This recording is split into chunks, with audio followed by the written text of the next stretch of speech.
Good morning students, I am Dr. Priyanka Bhalerao and welcome to my channel Royal Educational Services। तो आज हम लेके आए हैं इनवर्स लैपलास ट्रांसफॉर्म में उसका डेरिवेटिव, मतलब हम लोग करने वाले हैं inverse Laplace transform of derivative start. ठीक है, inverse Laplace transform of derivatives. Derivatives का मतलब सभी लोग समझते हैं डिफरेंशिएशन होता है। ठीक है, डेरिवेटिव मीनिंग डिफरेंशिएशन होता है। इट मीन्स लैपलास इनवर्स में भी डिफरेंशिएशन का फॉर्मूला है। मैंने जब स्टार्टिंग करी थी इनवर्स लैपलास ट्रांसफॉर्म की, उस समय मैंने आपको एक पूरी लिस्ट बनवाई थी। Multiplication of T to the power n का मल्टीप्लिकेशन, डेरिवेटिव जो है वो यूज होते हैं जो उनके, तो आप एक बार उसको देख लेंगे। और उसमें जो फॉर्मूला लिखा था वो कुछ इस टाइप से था, if Laplace inverse of f of p equals to f of t,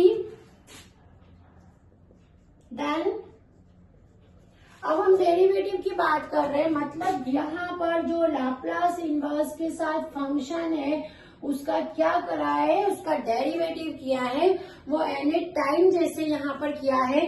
तो क्या आएगा यहाँ पर आपके पास में लाप्लास इनवर्स d अपॉन में dp, और वो कितने टाइम है, n टाइम, तो ये हो जाएगा dn अपॉन में dpn, है ना। मतलब p के रिस्पेक्ट में उस फंक्शन को n टाइम जो है वो डिफरेंशिएशन करना है, ये लिखा। ठीक है, अब इसको कर्ली ब्रैकेट में इनक्लोज्ड कर दे। तो जो इसका डेरिवेटिव का जो फॉर्मूला निकलता है, मैंने उस दिन भी बताया था, -1 to the power n t to the power n f of t। मतलब ये पूरा जो फॉर्म है हमारा वो inverse Laplace transform of derivative का है। जब आपको देके रखा हो inverse Laplace of f of t बराबर यदि f ऑफ t होता है, तो आपको ध्यान रखना है कि inverse Laplace transform of f and p, यहाँ n जो है वो इंडिकेट करता है कि कितने नंबर ऑफ टाइम वो फंक्शन डिफरेंशिएट हुआ है। तो उसका साइन है dn अपॉन में dpn, और वो फंक्शन लैपलास इनवर्स यहीं पर रहेगा। तो इसका ये वाले का आंसर क्या आता है कि हमेशा -1 टू द पावर n बाहर निकलता है, t to the power n f of t। तो ये आपका डेरिवेटिव का इनवर्स लैपलास ट्रांसफॉर्म में पूरा एक्सप्रेशन है। मीन्स ये वाला जो पोर्शन है ये आपको ध्यान रखना है। ठीक है, ये फॉर्मूला है इसका, है ना। अब जैसे इससे रिलेटेड क्वेश्चन एक देख लेते हैं कि क्वेश्चन है आपके पास में लैपलास इनवर्स ऑफ 1 अपॉन में p प्लस a का होल स्क्वायर। ठीक है, ये देखते हैं अपन। अब यहाँ पर हम क्या देखते हैं, जो हमारा ये f ऑफ p है वो कितना है, पूरा स्क्वायर में नहीं लेना है, ये किसका है, 1 अपॉन में p प्लस a का। तो आपको यहाँ मेंशन करना पड़ेगा कि किसका डिफरेंशिएशन है ये।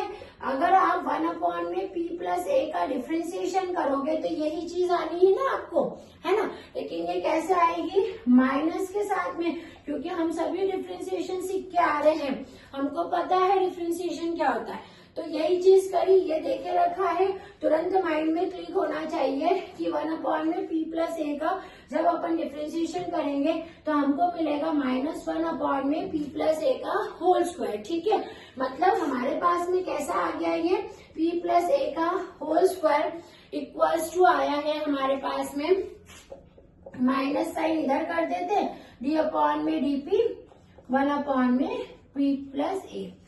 ठीक है, क्लियर है ये सारा। अब क्या करेंगे, हम इसमें दोनों साइड लाप्लास इनवर्स लेते हैं। ठीक है, तो लाप्लास इनवर्स लिया, 1 अपॉन में p प्लस a का whole square is equals to minus Laplace inverse of d upon में dp 1 अपॉन में p प्लस a। ठीक है, अभी क्या करेंगे हम, ये माइनस साइन को -1 अपन बाहर रहेगा, ये -1 के साथ में, ये ऑलरेडी यहाँ पर है, इसको ऐसा लिख देते हैं, -1 into Laplace inverse d upon में dp 1 अपॉन में p प्लस a। अब क्या करेंगे इसमें, हम इसको यहाँ पर अपनी फॉर्मूला देखते हैं हमारे पास में इस फॉर्मूले से इसको कंपेयर कीजिए, लाप्लास इनवर्स डी अपॉन में dn एक बार किया है, जैसे यहाँ पर एफ ऑफ पी यानी 1 अपॉन में p बाय ए का आंसर कितना आता है, यहाँ से -1 की ऑलरेडी एक -1 है ना। और हमको क्या चाहिए यहाँ पर t की पावर कितनी है, यहाँ n कितना है 1, तो t की पावर कितनी आ जाएगी 1 आ जाएगा, है ना। और लाप्लास इनवर्स किसका होगा, यहाँ पर लाप्लास इनवर्स ऑफ 1 अपॉन में p प्लस ए।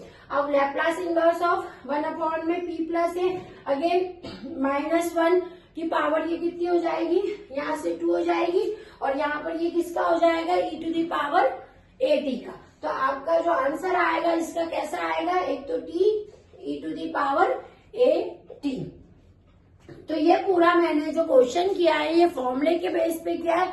यदि आप लाप्लास इनवर्स या लाप्लास ट्रांसफॉर्म का कोई भी क्वेश्चन करना चाहते हैं तो सबसे पहले उसके जो फॉर्मूलेज है, उसके थ्योरम्स है, उसके कॉन्सेप्ट जो है उनको याद कर लें कि हाँ आप जब डिवीजन होता है तो कौन सा रूल लगता है। डिवीजन में भी देखो हमको यहाँ फॉर्मूले लग रहे हैं, ये p प्लस ए कहाँ से आया, मैंने बताया था कि लाप्लास p प्लस ए मतलब किसका ट्रांसफॉर्म होगा, e to the power at का होगा। तो ये जो क्वेश्चन है ये पूरा फॉर्मूले बेस पे ही होते हैं इसके, एक बार इसको आप नोट डाउन कर लीजिए। नेक्स्ट वीडियो में फिर से मिलते हैं कुछ क्वेश्चंस के साथ में। Thank you.